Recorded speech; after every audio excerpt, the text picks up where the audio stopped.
Astro பக்தி tax நேயர்களுக்கு அடியேன் உங்கள் சிவயோகி சிவசக்திமான் சுவாமிகள் வணக்கத்தை தெரிவித்துக் கொள்கிறேன். இந்த பதிவில் பராபவ வருட தமிழ் புத்தாண்டு பலன்கள் 12 ராசிகளுக்கும் சொல்ல இருக்கேன். மிதுன ராசி நேயர்களே, உங்களுக்கு உண்டான பராபவ வருட தமிழ் புத்தாண்டு பலன் தான் இப்போ சொல்ல போகிறேன். உங்களுக்கு இந்த பராபவ வருடம் சரிசமமாக தான் இருக்க போகுது. என்ன சாமி, ஆங்கில புத்தாண்டுலையும் அப்படி தான் சொன்னீங்க, இப்போயும் அப்படி சொல்கிறீங்க. அதனால் என்ன, சரிசமம் என்று சொன்னால் உங்களுக்கு நன்மையும் தீம் கலந்து தான் இருக்க போகுது. அதை பற்றி நீங்கள் கவலைப்பட போகுது. உங்களுக்கு தீமையே வந்தால் தான் கஷ்டம், நன்மையே வந்தால் சந்தோஷப்படுவீங்க. இரண்டும் கலந்து தானே வாழ்க்கை. ஏனென்று சொன்னால் இந்த வருடம் உங்கள் ராசியில் இருக்கும் குரு 2ஆம் இடத்திற்கு போகிறார், 3ஆம் இடத்திற்கும் போகப் போகிறார். இந்த 2 மாற்றங்கள் பயிற்சி ஆகிறது. தொடர்ந்து 10ஆம் இடத்திலே சனி பகவான் இருக்கிறார், 9ஆம் இடத்திலே ராகு, 3ஆம் இடத்திலே கேது. இதை வைத்து தான் இந்த பராபவ வருட பலன்களை சொல்லப்போம். அந்த வகையில் பார்க்கும் பொழுது ஜென்மத்தில் இருக்கிற குரு இன்னும் 2 மாதங்களிலே 2ஆம் இடத்துக்கு சென்றுவார். அது வரைக்கும் கொஞ்சம் தொழில் தடங்களாக இருக்கும், கொஞ்சம் முன்னேற்றம் பாதிக்கும், வியாபாரத்தில் கொஞ்சம் மந்தமான நிலை ஏற்படும், உத்தியோகத்திலே கவனமாக இருக்க வேண்டும், இல்லைன்னா தப்பு நடக்கும். சொல்கிறோம் இல்லையா, என்ன நீங்கள் இவ்வளோ எக்ஸ்பீரியன்ஸாக இருந்தீங்க, இப்போ நல்லா பண்ணீங்க, ஏன் இப்படி பண்ணிட்டீங்க அப்படின்னு கேட்பாங்க. சில தனியார் நிறுவனங்கள்லாம் நோட்டீஸ் கொடுத்துருவாங்க, வார்னிங் கொடுப்பாங்க, நோட்டீஸ் கொடுப்பாங்க. இதெல்லாமே நடக்கும். அதான் எச்சரிக்கைன்னு சொல்லுவாங்க. தப்பு பண்ணால் எப்படி ஒத்துப்பாங்க? அதை சரி செய்கிறதுக்கு தானே அந்த வார்னிங் கொடுக்குறாங்க. அது மாதிரிலாம் நோட்டீஸ் அது மாதிரிலாம் வாங்கக்கூடிய அமைப்பு இந்த 2 மாதங்களில் நடக்கும். அதன் பிறகு பார்த்திருக்கனால் குடும்பத்தில் அமைதி கிடைப்படும், வருமானங்கள் வரும், கேட்டத்தில் உதவிகள் கிடைக்கும், கொடுக்கல் உங்கள் சீராகும். இதெல்லாமே நடக்கும். குடும்பத்தார் மூலிமா நிறைய இடத்துக்கு போயிட்டு வருவீங்க, சந்தோஷமாக இருப்பீங்க. அது மட்டும் இல்லை, இடம் வாங்கி போட்டிருந்தீங்கன்னா வீடு கட்டுற முயற்சியில் இறங்கிடலாம். வீடு கட்டி பாதியில் நின்றால் அதை தொடர்ந்தும் செய்யலாம். இது மாதிரிலாம் பண்ணிட்டு வரலாம். அடுத்த ஒரு 3-4 மாதங்களுக்கு அப்புறம் பார்த்தீங்கன்னாக்கா இந்த இடமாற்றம் ஏற்படும். அது தொழில், உத்தியோகம், வியாபாரம் எப்படி வேணால் இருக்கலாம். உத்தியோகம் வந்தால் கண்டிப்பாக ட்ரான்ஸ்ஃபர் கொடுத்து உங்களுக்கு நல்ல ஒரு இன்க்ரிமெண்ட் கொடுத்துருவாங்க. நல்ல சம்பளம் ஏற்றி வேறு இடம் ட்ரான்ஸ்ஃபர் பண்ணுவாங்க. அது ரொம்ப விரும்பி ஏற்றுங்க, ஏன்னா அப்படி தான் நடக்க போகுது. இதே தொழிலாக இருந்தால் பிரிந்திருந்த பார்ட்னர்லாம் ஒன்றா சேர்ந்துருவாங்க, இல்லை மந்தமாக இருந்த பார்ட்னரும் சுறுசுறுப்பாகிடுவாங்க. இந்த 2ல் ஒன்று கண்டிப்பாக நடக்கும். புரிஞ்சிட்டிங்களா? அப்போது நல்ல இதாக நடக்கும். அதன் பிறகு பார்த்தீங்கன்னா உங்களுக்கு போட்டி பந்தயங்களில் கண்டிப்பாக முன்னேற்றம் ஏற்படும். அது நியாயமான வகையில் இருக்கணும். நேர்மையான வகையில் போராடினால் உங்களுக்கு போட்டி பந்தயங்கள் மூலமாக வெற்றி கிடைக்கும். குறுக்கு வழியிலையோ அநியாயமான வழியிலையோ சென்றீர்களானால் கண்டிப்பாக தண்டனை கிடைக்கும். இதை எழுதி வச்சுங்க. இது இல்லாமல் திடீர் அதிர்ஷ்டங்கள் ஏற்படும். அது எப்படி ஏற்படும்னு கேட்டிங்கன்னா, வேண்டுதல் பிரார்த்தனை வச்சுருந்துருப்பீங்க. நம்ம இந்து மதத்தில் தான் நிறைய தெய்வங்கள் இருக்குது. இந்த சாமிக்கு இந்த வேண்டுதல், அந்த சாமிக்கு அந்த பிரார்த்தனை, இப்படி தான் பண்ணியிருப்பீங்க. அதை செய்யக்கூடிய காலங்கள் தான் இப்போ உங்களுக்கு வந்திருக்கு. அப்போ அதை நீங்கள் பண்ணும்போது அந்த பிரார்த்தனை நிறைவேறுது இல்லையா, வேண்டுதல் நிறைவேறுது இல்லையா, உடனே பலன் கிடைக்கும். இதுதான் ஆன்மீகத்தில் முக்கியமான விஷயம். வேண்டுதல் பிரார்த்தனைக்கு அந்த வேண்டுதலையும் பிரார்த்தனையும் நிறைவேற்றினால் உடனே பலன் கிடைக்கும். இதனுடைய அனுபவபூர்வமான உண்மை. கண்டிப்பாக கிடைக்கும். அடுத்ததாக பார்த்தீங்கன்னாக்கா தைரியம், தன்னம்பிக்கைலாம் ஒரு அசட்டு தைரியமாக தன்னம்பிக்கை இருக்கும். துணிஞ்சு இறங்கிடுவீங்க. நீயா நான் பார்த்துக்கலாம், இப்படி தான் சொல்லுவீங்க. அரசியல்வாதிகளுக்கு கொஞ்சம் கவனமாக இருக்கணும். முன்னே போகணும், பின்ன போகிறவங்களும் பார்த்துக்கணும், 4 பக்கமும் பார்த்து போகணும். சினிமா சமூகம் சார்ந்தவங்களுக்கு பரவாயில்ல, பிரச்சனை இல்லை, ஓரளவுக்கு வரும் போகும், ஏதோ ஒரு வருமானம் வந்துன்னு போயிருந்தா இருக்கும். கணக்கு வழிகளை பார்க்குறவங்களுக்கு, பிளானிங்ஸ் டிபார்ட்மெண்ட்டில் இருக்கிறவங்களுக்கு, ஷேர் மார்க்கெட்டில் இருக்கிறவங்களுக்கு திடீர்னு நல்ல வருமானங்கள் வரக்கூடிய அமைப்பு இருக்குது. கல்வியை போதிக்கக்கூடியவங்களுக்கு, கம்ப்யூட்டர் துறையில் உங்களுக்கு எல்லாமே நல்ல வளர்ச்சி இருக்குது. டெஃபினட்டாக சொல்லலாம், இதெல்லாம் கண்டிப்பாக வளர்ச்சி உண்டு. எது எப்படி இருந்தாலும் நீங்கள் முன்னெச்சரிக்கையாக இருக்க வேண்டும். கண்டிப்பாக நீங்கள் முன்னெச்சரிக்கையாக இருக்கணும், இருக்கக்கூடியவர்கள் தான். ஆனால் இந்த வரும் காலங்களிலே முன்னெச்சரிக்கையாக இருக்கணும். டக்குன்னு பிளான் போட்டு தப்பிச்சுக்கணும். நீங்கள் மட்டும் இல்லை, எல்லோரையும் தப்பிக்க வைக்கணும். நீங்கள் அதுக்கு தான் அப்படி சொல்லியிருக்கேன். நீங்கள் செய்யக்கூடிய இறைப்பறிகாலம் பார்க்கும்பொழுது உங்கள் ராசிபதி புதனுக்கு பெருமாளுடைய அம்சம். அந்த வகையில் பார்க்கும்பொழுது ராமபிரானை தொடர்ந்து வழிபட்டு வேண்டும். ராமபிரானை மட்டுமல்ல, சீதா லக்ஷ்மண ராமரை வணங்கி அனுமனையும் சேர்த்து வணங்கி வர வேண்டும். இந்த பரவ அவர்களை வணங்கி வரும்பொழுது நல்ல விஷயங்கள் நடக்கும். நீதி, நேர்மை, சத்தியம் தவறாமல் வாழ்ந்தவர்கள் அவர்களை வழிபடும் போது அந்த பலன்கள் உங்களுக்கு கிடைக்கும். எப்பவுமே உனக்கு தெரிஞ்சுங்க, எந்த தெய்வத்தை நம்ம வணங்கினாலுமே அந்த தெய்வத்துக்குண்டான குணங்கள், அந்த தெய்வங்கள் என்னென்ன செய்திருக்கிறதுன்றது நம்முடைய இந்து புராணங்களில் சொல்லப்பட்டிருக்கு. அது நம்மளுக்கு வந்து சேரும். அனுமனை வணங்கினால் பலம் கூடும், நல்ல அன்பு கிடைக்கும், தொடர் முயற்சியால் வெற்றி பெறுவீர்கள். இதெல்லாமே அனுமனுடைய குணாதிசயம் தானே, அது உங்களுக்கு அப்படியே வந்து சேரும். எந்த தெய்வத்தை வணங்கினாலுமே அந்த குணங்களுடைய அருள் கிடைக்கும்போது அது நம்மளுக்கு வந்து சேர்ந்துடும். அடுத்ததாக பார்த்திங்கன்னா, குழந்தைகளுக்கு நிறைய தான தர்மம் பண்ணுங்கள். அதிலும் ரெட்டை குழந்தைகள், ட்வின்ஸ் சொல்கிறோம் இல்லையா, அது ட்வின்ஸாக இருக்கலாம். இப்போலாம் 3 குழந்தைகள் 4 குழந்தைங்க கூட பிறக்குது. சமீபத்தில் பார்த்திங்கன்னா ஒரு பெண்ணுக்கு 6-7 குழந்தைகள் பிறந்திருக்கு. அப்படி பிறந்த குழந்தைகளுக்கு உதவி பண்ணணும். அவர்கள் கஷ்டப்படுறவங்களாம் தான். கண்டிப்பாக 6-7 குழந்தை பெற்றவங்க கண்டிப்பாக கஷ்டப்படுவாங்க. பெரிய பணக்காராக இருந்தாங்க கஷ்டப்பட தேவையில்லை. நம்ம மாதிரி மிடில் கிளாஸில் உள்ளவங்களுக்கு கண்டிப்பாக கஷ்டம் உண்டு. அப்போது அதை கண்டுபிடிச்சி இப்போலாம் ஈஸியாக கண்டுபிடிச்சிடலாம். நியூஸில் வருது இல்லையா, அவர்களுக்கு உதவி செய்து வர வேண்டும். இதெல்லாம் உதவி செஞ்சோம்னாலும் கண்டிப்பாக நல்லது நடக்கும். அது மட்டும் இல்லை, மிதுன ராசிக்காரர்களுக்கு இந்த பராபவ தமிழ் புத்தாண்டத்தை விட பலனில் பார்க்கும் பொழுது சில நேரங்களிலே சில மனிதர்கள் அப்படி சொல்கிறோம் இல்லையா, அப்போ வந்து சேருவாங்க.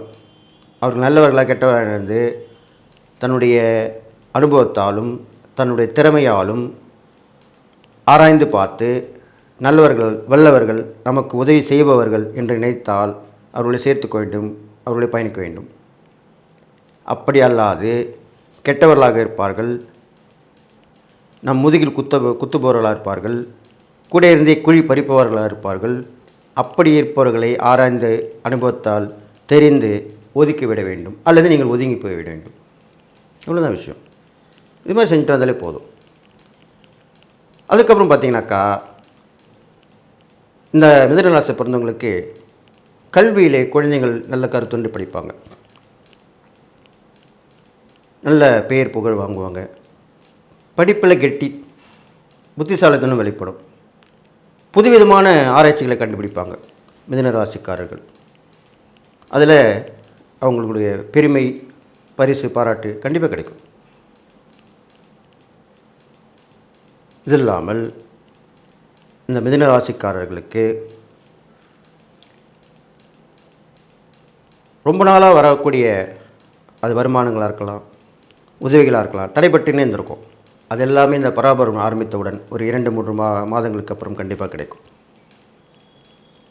சந்தோஷப்படுவீர்கள். பொதுவாக மிதுன ராசிக்காரர்களுக்கு நம்ம தான் எல்லாமே, நம்ம யாருக்கும் தலைவணங்கக்கூடாது, உண்மையாக இருக்கணும், நேர்மையாக இருக்கணும், சத்தியமாக இருக்கணும், இப்படி தான் விரும்புவீங்க. அது நீங்கள் கடைப்பிடிங்க, தப்பு கிடையாது. இருந்தாலும் நாணல் எப்படி குனியும் போது குனிந்து நிமிரும் போது நிமிரும், வெள்ளம் வரும்போது குனிஞ்சிரும், அதுக்கப்புறம் வெள்ளம் போன பிறகு நிமிர்ந்துடும். அப்படி வளைந்து கொடுக்க வேண்டும். அதை மட்டும் இந்த பராபவ இடத்தில் நீங்கள் செய்தீர்களானால் கண்டிப்பாக உங்களுக்கு மேற்கொண்டே பலன் கிடைக்கும். சரிசமம் சொன்னேன் இல்லையா, அதுக்கு மேற்கொண்டே பலன் கிடைக்கிறதுக்கு வாய்ப்பு இருக்குது. நம்ம நடந்துக்கிற விதத்தில் தான் இருக்குல்ல. அதனால் நான் சொன்ன இந்த இறை பரிகாரங்கள் தான தர்மம் மூலியமாக எல்லாவற்றையும் கடைபிடித்து வந்திருக்கிறார்கள். இந்த பராபவ வருடம் மூலமாக மிதுன ராசிக்காரர்களுக்கு ஒரு முக்கிய நபராக நீங்கள் கருதப்படுவீர்கள் விஐபி அப்படி சொல்கிறோம் இல்லையா, வெரி இம்பார்ட்டன்ட் பர்சன், அப்படி கருதப்படுவீர்கள் என்று சொல்லி எல்லா நலமும் பெற்று வாழ்வீர்கள் என்று வாழ்த்தி விடைபெறுகிறேன். நன்றி, வணக்கம். கடகராசி நேயர்களே, உங்களுக்கு உண்டான பராபவ வருட தமிழ் புத்தாண்டு பலன் தான் இப்போ சொல்ல போகிறேன். நல்லது தானே சொல்ல போகிறேன். நீங்கள் ஏன் யோசிச்சுட்டு இருக்கீங்க? ஒன்றும் யோசிக்காதீங்க. இந்த பராபவ வருட தமிழ் புத்தாண்டு பலன் உங்களுக்கு சூப்பராக இருக்க போகுது. ஏன் தெரியுமா? உங்களுக்கு அஷ்டம சனி வேலைக்கிடுச்சு. அது இல்லாமல் சனி பகவான் 9ல் வந்து உட்காந்துட்டார். பாக்கிய சனியாக இருக்க போகிறார். பாக்கியத்தை கொடுக்க போகிறார் நீங்கள் நீதி நேர்மை சத்தியமாக இருந்தால்.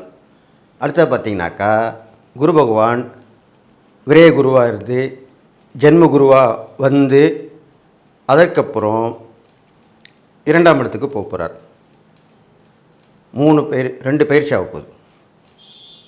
இதனாலே நற்பலன் ஏற்பட போகுது.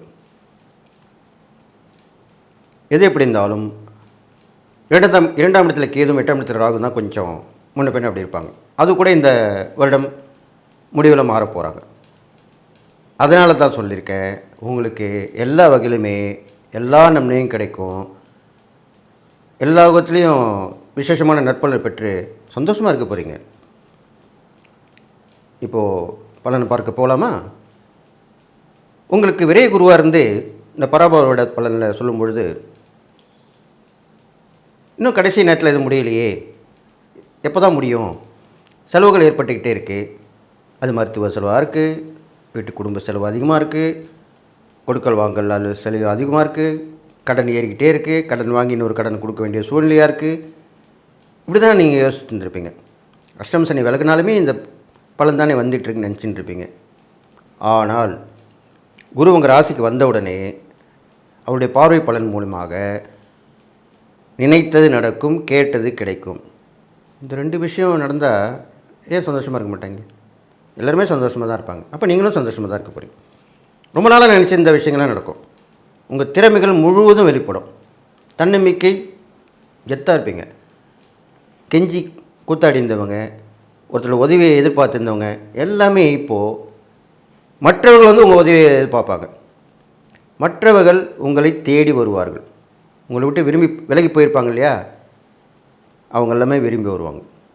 இது கண்டிப்பாக 100% நடக்கும். ஏன் 200% நடக்கும். விலகி போனவர்கள் விரும்பி வருவார்கள். இந்த பழமொழி கண்டிப்பாக உங்களுக்கு நடக்கும்.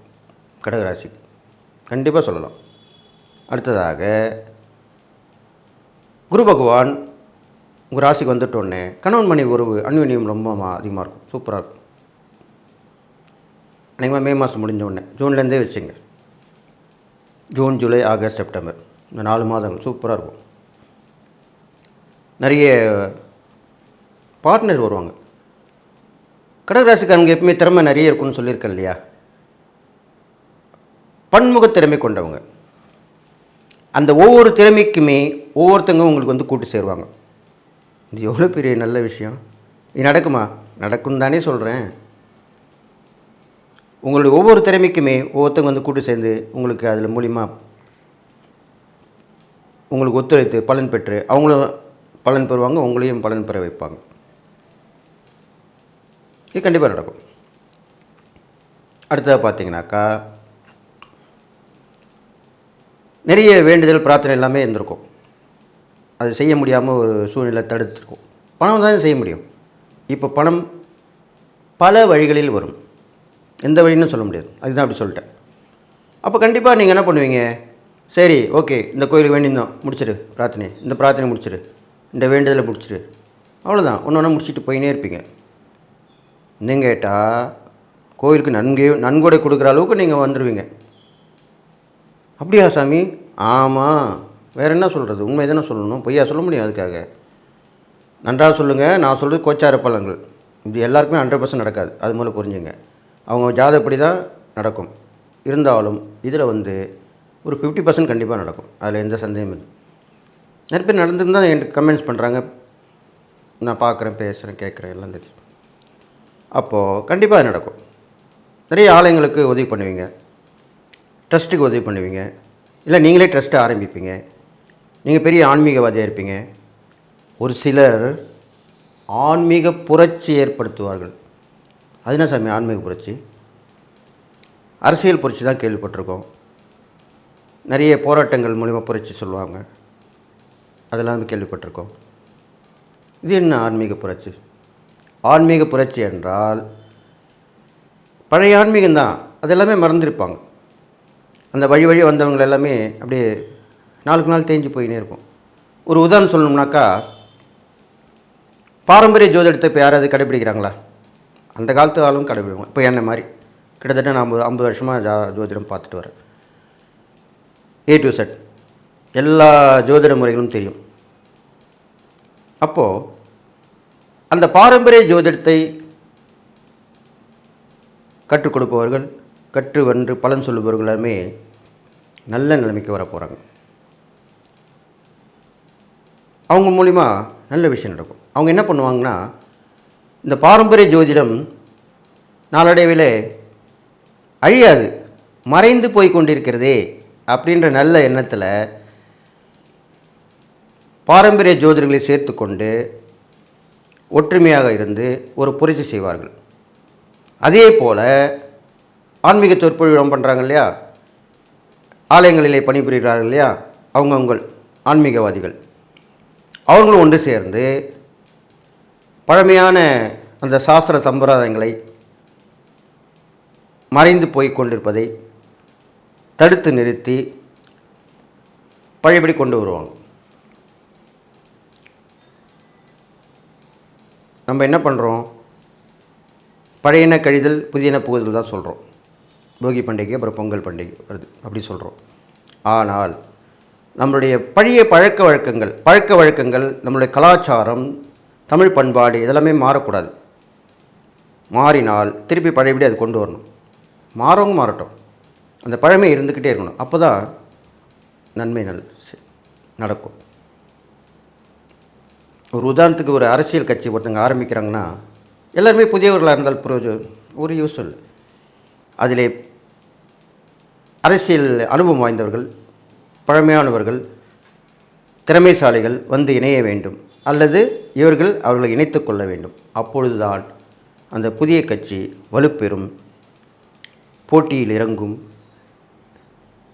நம்பிக்கையுடன் இறங்கும், வெற்றியை பறித்து அந்த வெற்றிக்கனியை உண்டு மகிழும். இப்படி தான் நடக்கும்.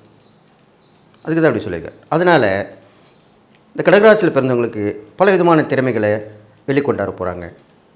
ஆன்மீக புரட்சி இந்த கடகராசிக்காரங்கள் மூலிமா நடக்க போகுது. இவர்கள் செய்யக்கூடிய இறை பரிகாரம் பார்க்கும்பொழுது அம்மன் வழிபாடு ரொம்ப மிக சிறந்தது. ராஜராஜேஸ்வரி, காமாட்சி, மீனாட்சி, விசாலாட்சி, கற்பகாம்பாள், இப்படிப்பட்ட லலிதாம்பிகை, இப்படிப்பட்ட சாந்த சுரூபியான நல்ல மங்களம் அருள் கொடுக்கக்கூடிய,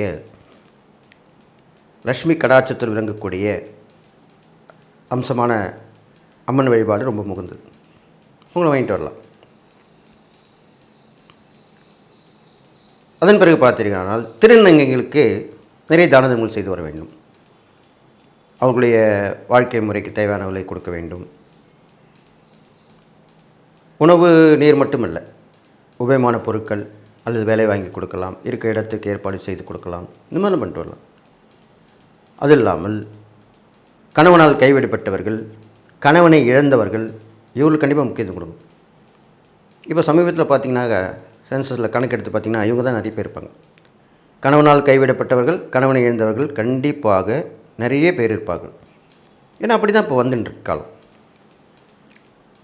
திருமணம் கல்யாணம் நடக்குது, உடனே டைவர்ஸ் ஆகிறாங்க. அதெல்லாம் கணவனால் கைவிடப்பட்டவர்கள் தான். நிறைய பேருக்கு ஆக்சிடெண்ட்டு அது இது நடந்து ஆகிடுது, கணவனை இழந்துறாங்க, அதுவும் நடக்குது.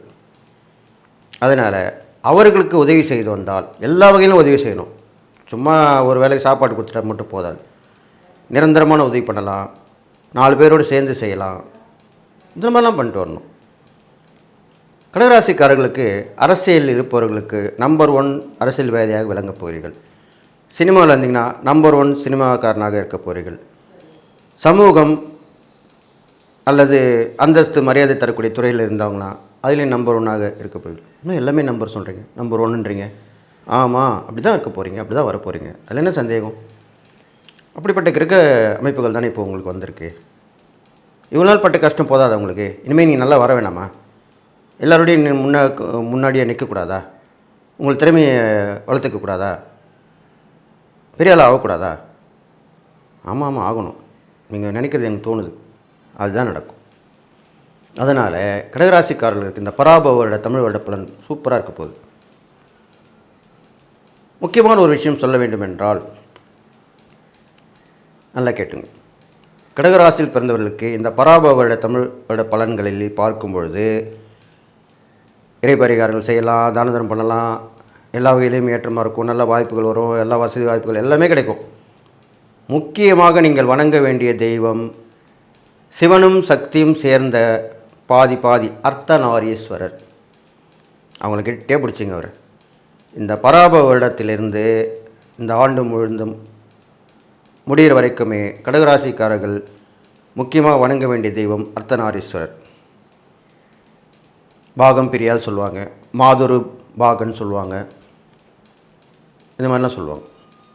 அப்படிப்பட்ட அந்த அர்த்தநாரீஸ்வரரை தொடர்ந்து வழிபட்டு பெற வேண்டும். அவருடைய படத்தை தன்னுடைய பாக்கெட்டில் வைத்துக் கொள்ளலாம். எங்கு சென்றாலும் அந்த ஆலயங்கள் சென்று வழிபட்டு வரலாம். அல்லது சிவன் ஆலயமோ அல்லது அம்பாள் ஆலயமோ சென்றால் அந்த சிவன் சக்தியை இணைந்த வடிவமாக நினைத்து வழிபட்டு வரலாம். இதெல்லாம் பண்ணலாம். அந்த கோயில் போய் தான் வரல, மனசால் நினைச்சாலே போதும். அது கண்டிப்பாக நல்லது செய்யும். மனமது செம்மையானால் மந்திரம் ஜபிக்க வேண்டாம் அப்படின்னு தான் சொல்லியிருக்கார் திருமூலர்.